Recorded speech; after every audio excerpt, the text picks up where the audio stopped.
Hoje a nossa conversa é um pouquinho diferente do que vocês estão acostumados. Hoje nós vamos abordar um tema um pouquinho difícil, mas vamos trazer aqui para vocês umas ferramentas, um repertório de atitudes que vocês podem tomar para se defender caso uma coisa assim aconteça com vocês. Há uma percepção errada de que a maioria das pessoas que sofrem assédio são mulheres, mas os homens também estão nos ouvindo, isso pode acontecer com vocês, estejam preparados, então prestem bastante atenção no conteúdo que nós vamos discutir hoje. Hoje nós vamos falar sobre o assédio, o que é o assédio, o que fazer nos casos de assédio e principalmente como buscar ajuda. Estou aqui hoje com a nossa companheira Fernanda Sacomã, psicóloga, que vai nos dar aí uma breve introdução sobre o que é o assédio, como perceber que você está numa situação de assédio e principalmente como manter o equilíbrio, a tranquilidade para que você consiga se retirar em segurança de uma situação como essa. Fernanda, conta para nós o que é o assédio. Então, o assédio ele é toda conduta que é direcionada a qualquer pessoa, tá? E é indesejada. Então, ela não depende da intenção da pessoa que está direcionando aquela conduta, mas de como a pessoa que recebeu se sente, né? Como ela se sente. Tem os mais variados tipos de assédio, tem o assédio moral, tem o assédio sexual, que o sexual ele é mais visível, é mais fácil, né, de ter a percepção. E tem outras formas também de intimidação, de discriminação. Mas a gente já conversou aqui algumas vezes com relação à forma de comunicação. E quando a gente fala em assédio, a gente tem que tomar muito cuidado com a forma que a gente comunica as coisas às pessoas. Então, o assédio ele é classificado quando existe uma hierarquia, certo? Então, quando a gente vai fazer algo, quando a gente vai dar alguma ordem, quando a gente vai pedir algo, a gente tem que ser muito assertivo e muito claro no nosso pedido. E normalmente, Fer, como é que eu oriento quando eu sou chamada para dar palestras com relação a esse tema, que é um tema muito sensível, inclusive a gente tem que tomar muito cuidado com o que é falado. Ah, Sempre perguntar depois que a gente dá a ordem, depois que a gente sinaliza algo, que a gente precisa pedir, fazer uma Comunicar orientação, né? alguma coisa. Comunicar algo. A gente pede um reforço de você compreendeu o que eu falei, você entendeu como eu falei, mas o nosso comportamento também, o comportamento não verbal também comunica. E ele também pode ser interpretado como uma forma de assédio. Porque existem alguns tipos de interação que são facilmente confundidos com assédio, ou às vezes até um assédio oculto em alguns comportamentos. Eu citaria aqui, Fernanda, aquelas brincadeiras indesejadas, aquela intimidade que a outra pessoa não te deu autorização para ter, alguns comentários sobre assuntos que não são usuais à rotina de trabalho. E uma coisa que eu sempre deixo bem clara, né? O assédio, ele fica bem característico, porque o assédio é uma coisa que acontece individualmente, Isso, né? Então, direcionada assim, se à você está num pessoa. ambiente, você faz uma brincadeira com o grupo, né? Você diz assim, nossa, vocês estão tão bonitos hoje, vocês estão tão arrumados hoje, é uma coisa. Agora, quando você chega de canto para uma pessoa e faz algum comentário com esse nível de intimidade, esse nível de profundidade, uma coisa que destoa daquele relacionamento de trabalho, aí que você cai nessa área cinza, digamos assim, onde você não sabe se você está ultrapassando o limite ou não. Como que a gente pode ter, Fer, essa percepção do que é apropriado e o que não é apropriado? Tudo que é direcionado ao indivíduo, né, Fer, a gente tem que tomar muito cuidado. E nós, como líderes, quando a gente assume um papel de liderança, a gente tem que tomar certos cuidados no nosso direcionamento, nas nossas palavras, e sempre se direcionar ao colaborador de uma forma que envolva a situação de trabalho. Por mais que você tenha certa intimidade, porque dentro do ambiente de trabalho, às vezes o gestor era da Afinidade, mesma né? isso, Amizade. era da mesma, hierarquia e acabou sendo promovido, certo? Mas até nesse ponto ele também precisa ter muito cuidado, porque as pessoas que estão observando aquela interação entre amigos pode interpretar como algo invasivo, algo que não fica confortável, e a gente vai um pouquinho além. A gente acaba até fazendo modificação de cultura de organização, porque passa-se a aquela autorização velada de que se o meu chefe pode, minha líder pode, eu também posso, né, me comportar da mesma forma. Então, sempre cuidar com a forma que a gente fala, de uma forma muito polida, de uma forma cuidadosa. E falar para as pessoas de uma forma que a gente não gostaria de ser invadido. Algumas pessoas têm a percepção assim de eu não me sentiria incomodado com esse comentário, então o outro também não vai ser. Então, acho que aí a questão da empatia, de você se colocar também no lugar do outro e dizer assim, ok, eu vou prestar atenção no que está acontecendo sobre a minha ótica ou a ótica daquela pessoa. A gente não sabe qual é o referencial, qual é o limite da outra pessoa. E eu acho também que um tipo de assédio que a gente acaba vendo às vezes em algumas empresas e que é comumente confundido, porque é uma coisa que acontece com o grupo, é o assédio psicológico pela pressão por resultado.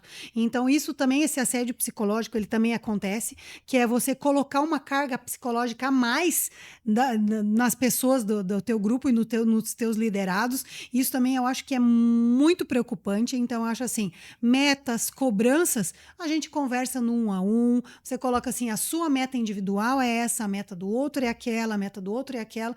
Como nós vamos trabalhar? Então, quando você cobra pessoas, você cobra uma performance na frente de um grupo todo e acaba direcionando todos os olhares numa pessoa, isso também é uma situação que acaba trazendo um mal-estar. Você acha, Fernanda, que essa individualização das atitudes e colocar todos os olhares numa pessoa só acaba trazendo também essa sensação de esse assédio psicológico? Traz, e a gente entra aqui numa temática bem importante que é a segurança psicológica, né? Quando o ambiente de trabalho ele tem um ambiente seguro, ele está livre de qualquer assédio. Por quê? Porque tanto o líder quanto os seus liderados, a cultura da organização, ela funciona de uma forma segura. Ela funciona, os comportamentos, eles são direcionados para que exista conforto e segurança. Então, quando existe segurança psicológica dentro da cultura da organização, eh, existe uma forma diferente de cobrar as metas, existe uma forma diferente de dar os feedbacks, existe uma forma diferente de se posicionar com aquele liderado. E é isso que a gente tem que tomar cuidado quando a gente fala de ambiente seguro e prevenção de assédio, porque a gente não sabe qual é o contexto de vida daquela outra pessoa. Algo como você falou, né, Fer? Algo que, talvez para mim eu não me sentiria ofendido, mas a gente não sabe o contexto da outra pessoa, então a gente tem que tomar muito cuidado com E o que é falado. essa diferença também é muito tênue nos casos de, como você falou, que é o mais óbvio, que é o assédio sexual, né?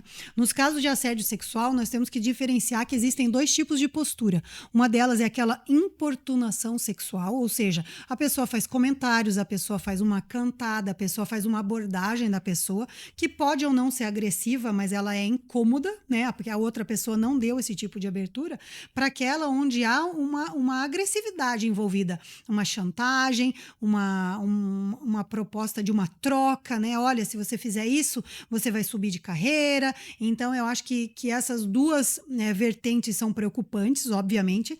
O modo de tratar de uma e de outra é um pouquinho diferente, nós já vamos conversar sobre isso, mas principalmente eu queria que você trouxesse para nós como a pessoa pode transparecer que sem se colocar em perigo que ela não está gostando de uma postura de alguém. É importante, né, Fer, ser pontual e ser assertivo. Claro que às vezes quando envolve uma hierarquia, as pessoas elas acabam tendo um pouco de medo. Mas se tem um canal aberto com recursos humanos, se tem um canal de escuta dentro das empresas, se tem um canal de denúncias dentro das empresas, isso é extremamente importante porque a pessoa se sente segura para fazer a pontuação do que aconteceu. Mas é importante que a gente também se posicione de uma forma que exija respeito. Mas se acontecer dessa abordagem vir, se posicionar realmente, olha, eu não gostei do que aconteceu, eu não gostei da forma que você falou. Se não tem esses canais, né, de abertura e de denúncia, mas ir pro supervisor, Nunca ficar imediato, quieto. não. Não, Nunca porque a fique quieto. tendência é isso tomar uma proporção muito grande. Então, eu acho que assim, ó, a linha de atitude que nós vamos sugerir para vocês hoje é assim: em qualquer caso onde você se sentir assediado, a primeira coisa que você deve fazer é permanecer calmo. Eu acho que isso é o mais importante. A segunda coisa é tentar sair daquele ambiente onde você se encontra, onde está acontecendo aquela prática, sem buscar um conflito, porque o conflito ele pode escalar de alguma forma. Então, em primeiro lugar, se retire, mantenha a calma e, principalmente, e eu creio que é a forma mais importante, comunique claramente para o seu interlocutor que aquele comportamento está sendo inadequado, ele não está sendo, digamos assim, apropriado para aquele ambiente de trabalho. Diga não veementemente: olha, não gostei disso, não quero que fale assim comigo, mas principalmente leve ao conhecimento da empresa. Qualquer empresa hoje tem o maior interesse do mundo em que situações desse tipo não aconteçam. Qualquer empresa séria no mercado hoje vai tomar uma medida extremamente drástica numa situação como essa. Documente se você tiver como o que aconteceu, grave, print, dê alguma forma de segurança para você mesma ao documentar esse processo e, principalmente, busque aconselhamento, busque um apoio. Nós temos as profissionais aqui que trabalham no mundo corporativo, como a Fernanda, e eu creio que ela vai poder nos aconselhar aí de que forma você pode comunicar isso. Se você não tiver confiança de que o seu chefe imediato vai resolver, busque dentro da sua empresa, na organização dela, quem seria a próxima pessoa a quem relatar, mas nunca deixe para amanhã. Relate imediatamente o que aconteceu. Qual seria um outro conselho, o último conselho que você gostaria de deixar, Fernanda? Outro conselho é sempre se. Eu falo muito de comportamento, sabe, Fê? A gente se posicionar de uma forma respeitosa. Às vezes a gente se posiciona de uma forma em que até acaba abrindo a guarda, porque pra gente aquilo é natural e a pessoa lá do outro lado não consegue compreender.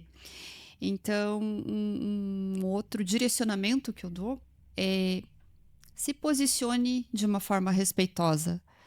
Porque se vier uma agressão, porque essa agressão ela não precisa ser física, né? Você tem o argumento de falar, não, mas eu não dei nenhuma abertura para que isso acontecesse. O assédio não é normal, não deve ser uma prática aceita. Então, por favor, se você se encontra numa situação como essa ou já passou por isso, converse, busque ajuda, não sofra sozinho, a empresa está sempre do seu lado.